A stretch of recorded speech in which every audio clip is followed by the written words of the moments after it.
The topic is marriage. Now let's do a test with you. This test is not a relationship test. It is definitely not a character test. It is a brain compatibility test with the person you are considering marrying or who is in your life. Let's begin. Give the first answer that comes to mind to this question. A day when you can't sleep. It is exactly 3 o'clock at night. The power went out. You heard a sound in the house, like a rustling. What would be the first thing you do? The answer doesn't have to be logical. Please answer without thinking. 1. Would you scream? 2. Do you turn on your phone's light? 3. Do you go to where the sound is coming from? 4. Or do you just freeze without doing anything? Now stop. Don't forget your answer. Ask the same question to the person you are considering marrying. If your initial reactions to this situation are similar, like running away, checking, hiding, attacking, relax. Your brains use the same danger map. This is very important because in marriage, the biggest conflicts arise not because of love but due to differences in danger perception. The brain is not romantic. The brain is survival oriented. And before forming a long-term bond with someone, it asks, does this person notice danger at the same time as I do? Because the same reaction to the same fear, similar reflexes to the same uncertainty calming down at the same time.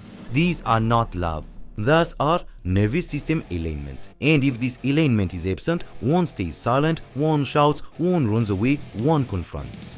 And unfortunately, the last sentence would be, we are very different. No, you are not different. Your brain alarm systems are different. So how did people living 200,000 years ago choose the person they would marry? Our ancestors were not looking for a soulmate. They didn't say my heart is racing, and there was never a distinction between rich and poor. They were only looking at this. Does the person flee from danger? Do they panic when hungry? Does he lose control during a fight? Can he share during scarcity? In other words, can I survive with this person?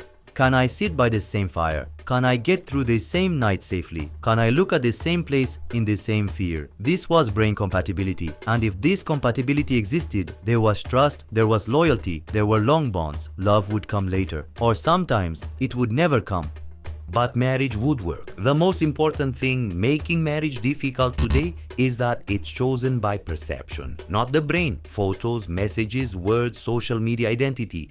But the brain asks, who does this person become under stress? And that's where the problem begins. Because we introduce our calm selves, we make our filtered selves likable, we hide our crisis selves. But marriage is a contract signed in crisis. And when the crisis comes, trust decreases, the brain stays alert, the bond unravels. Then comes the sentence, I no longer feel safe. This is not a feeling, it's a neurological alarm. So what happens if we marry our brain twin? This situation is not about liking the same music, definitely not about agreeing on the same ideas. Brain twin means this: similar slowing down under stress, similar reflexes in danger, similar patience duration in uncertainty. Now let me give you another test you can do at home. There is no right or wrong in this test. First, ask yourself, then the person you will marry, what is the first thing that happens in my body when I argue with them? Se cose da titties.